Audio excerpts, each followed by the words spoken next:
नमस्कार, स्वागत है आपका एक बार और आपके अपने इस चैनल पे। मैं हूं Brajnandan, advocate and legal consultant. अक्सर लोगों के द्वारा प्रश्न पूछा गया है, अक्सर लोगों के द्वारा कई हस्बैंड ने ऐसा प्रश्न पूछा है और कहीं हद तक उनका भी सोचना ये सही है कि क्या पति ने जो आरोप लगाए हैं किसी भी पक्ष को लेकर या कोई भी बात हो, वो सही हो या गलत हो, वो तो बाद में तय की जा सकती है। लेकिन जो पत्नी ने आरोप लगाए हैं और जिस प्रकार से जो आरोप लगाए हैं, क्या उसमें किसी प्रकार से कोई भी बचाव हो सकता है पति का या नहीं हो सकता। जैसा कि आपने थंबनेल देखा और थंबनेल देख के आपने वीडियो क्लिक किया और उसके उपरांत आप ये जानना चाहते हैं कि पति के पास जो उसके विरुद्ध जो उसके ऊपर जो अत्याचार हो रहे हैं, या दूसरे शब्दों में कहें जो पति पीड़ित है, वो स्वयं ही पीड़ित है, तो ऐसी स्थिति में क्या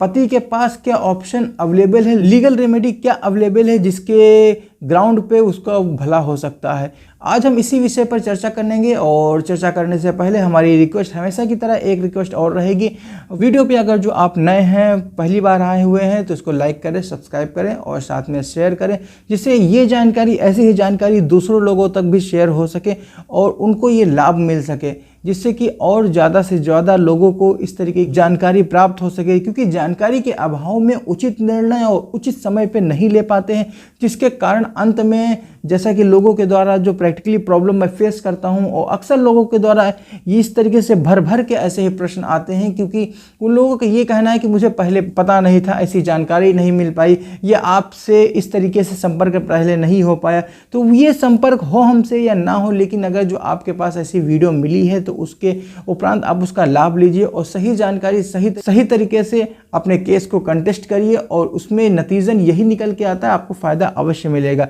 तो जैसा कि लोगों के द्वारा जो प्रश्न पूछा जाता है कि इस तरीके से जो अलग अलग एक्टिविटी जो पत्नी के द्वारा कारित की जाती हैं, वो घर में किसी तरीके से जिस तरीके से वो व्यवहार करती है वो किसी तांडव से कम नहीं है। क्योंकि पति के घर में और परिवार में बहुत से अन्य सदस्य रहते हैं, क्योंकि वो पत्नी का कोई देवर भी हो सकता है, ननंद भी हो सकती है, सास होते हैं, ससुर होते हैं, और भी कई महत्वपूर्ण रिश्तेदार होते हैं जिनको कई तरीके से अलग अलग रूप से वो परेशान करती है, अलग अलग तरीके से एलिगेशन लगाती है। तो इस तरीके से एलिगेशन से, इस तरीके के आरोप से आप कैसे बचेंगे? क्या क्या ऑप्शन आपके पास अवेलेबल है? क्या आपको एक्टिविटी ऐसी कारित करनी चाहिए जिससे कि आपकी जो पत्नी है वो आपके विरुद्ध इस तरीके से जो अत्याचार कर रही है वो ना कर पाए? उस पे पूर्ण विराम कहाँ से लगे, उसको कैसे रोका जाए? इसी विषय पे हम एक चीज़ सबसे पहले ये बताना चाहेंगे। अगर जो आपकी पत्नी इस तरीके की एक्टिविटी कर रही है, ननंद को अलग परेशान कर रही है, देवर को अलग परेशान कर रही है, सास ससुर पहले ही से ही परेशान है, उनको परेशान करने की आवश्यकता नहीं है, और जो अन्य रिश्तेदार या अन्य जेठ या जेठानी जो भी हैं उनको तरह तरीके से शोषण करती है और उनको कहना नहीं मानती है, और अगर जो कोई किसी ने अगर जो सही बात भी बताई है वो सही बात भी किसी प्रकार से कोई भी सुनने के लिए अगर जो तैयार नहीं है, तो सबसे पहले उसमें आप करेंगे किसी कारण के वश अगर जो आपने कुछ उसमें कंट्रोल किया या उसमें रोक टोक करने के लिए अगर जो प्रयास किया, तो उसमें एक धमकी अवश्य देती है और बिना बताए अपने मायके वालों को बुला के चुपचाप अपने मायके चली जाती है। और फिर वहाँ से आपके विरुद्ध सेक्शन 12 DV एक्ट के और सेक्शन 144 BNS मेंटेनेंस के लिए और 85 सेक्शन BNS का तरीके से आपके विरुद्ध योजित किए जाते हैं, जिससे कि आपको परेशान हो और परेशान होने के साथ में आपके ऊपर दबाव बनाया जा सके और उस दबाव के उपरांत आपसे कंप्रोमाइज़ की बात कर सकें। कंप्रोमाइज़ कैसे होगा, किस प्रकार से होगा, ये आप भी जानते हैं और इसमें कुछ भी बताने की आवश्यकता नहीं है, क्योंकि किस दबाव में, किस वातावरण में जो कंप्रोमाइज़ किया जाता है उससे सभी लोग परिचित हैं। इस तरीके से सबसे पहले जो हमारे भारतीय न्याय शास्त्र का महत्वपूर्ण सेक्शन है, ऐसी धारा है सेक्शन 356, जो कि डिफेमेशन यानी कि मानहानि। अगर जो पत्नी ने आपके विरुद्ध झगड़ा किया है, मारपीट किया है और आपकी जो छवि है वो समाज में धूमिल किया है, ऐसा बिल्कुल भी नहीं कहा जा सकता है कि जब कोई भी किसी प्रकार से झगड़ा करती हो या झगड़ा आपके घर में कर रही हो या अपने भाई को या अपने घर वालों को बुला के अलग अलग तरीके से जो झगड़ा कर रही हो, तो ऐसी बात आपके समाज में, आपके पड़ोस में ना पता चले। क्योंकि ये ऐसे महत्वपूर्ण और ऐसे नाजुक जो इस तरीके के डिस्प्यूट होते हैं, इसमें सभी लोगों को सुनने में और उसको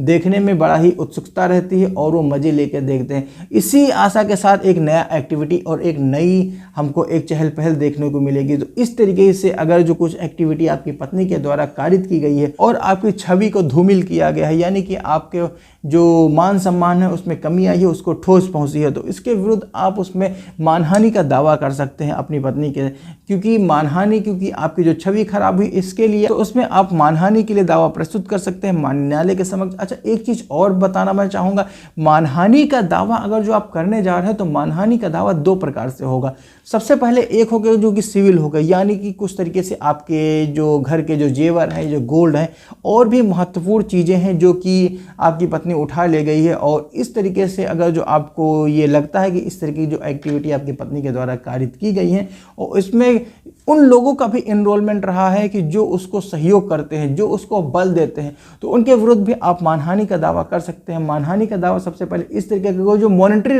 अगर जो नुकसान हुआ है उसको भरपाई करने के लिए आप मॉनेटरी रिलीफ के लिए सिविल डिफेमेशन का आप मुकदमा प्रस्तुत कर सकते हैं। और इसके अतिरिक्त आपके जो फैक्ट हैं, आपके जो तथ्य हैं, माननीय न्यायालय के समक्ष आप प्रस्तुत करिए और माननीय न्यायालय आपके तथ्य और आपके फैक्ट पर विचार करते हुए माननीय न्यायालय आपके फेवर में आदेश अवश्य पारित कर देगी। बात करते हैं दूसरे पॉइंट पे। दूसरा पॉइंट इसका बहुत ही महत्वपूर्ण है जो कि क्रिमिनल डिफेमेशन है। वो डिफेमेशन की कैटेगरी इस तरीके से आती है कि मान लीजिए आपकी पत्नी ने आपके ऊपर कुछ ऐसी क्रिमिनल एक्टिविटी की,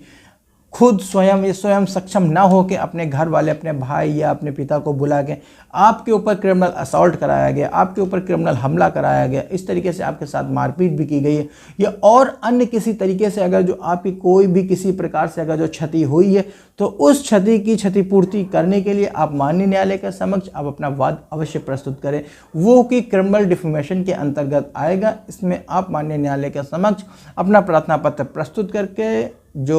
वाइफ है या उसके जो घर वाले हैं जो उसको शह दिए हुए हैं या बल दिए हुए हैं, जिनकी वजह से वो इतनी सारी एक्टिविटी कर रही है, इतने सारी जो झगड़े और फसाद जो दूसरों से कर रही है, जिनके विरुद्ध आप मुकदमा प्रस्तुत कर सकते हैं, जिनमें इस तरीके की जो एक्टिविटी में माननीय न्यायालय उसको उसमें उस कृत्य कर लिए उसको सजा देगी। इसमें मॉनेटरी रिलीफ यानी कि पैसों का लेन देन का नुकसान नहीं हुआ है, आपके ऊपर क्रिमिनल असॉल्ट किया गया, क्रिमिनल एक्टिविटी कारित की गई है, तो उसको क्रिमिनल डिफेमेशन के अंतर्गत ही रखा जाएगा। और क्रिमिनल डिफेमेशन के अंतर्गत मुकदमा प्रस्तुत करने के उपरांत माननीय न्यायालय आपके तथ्य और आपके फैक्ट और बयान के आधार पर उन जो दोषी पर्सन है, जो पत्नी के भाई, पिता या भतीजे जो भी होंगी, उनको समुचित सजा अवश्य मिलेगी।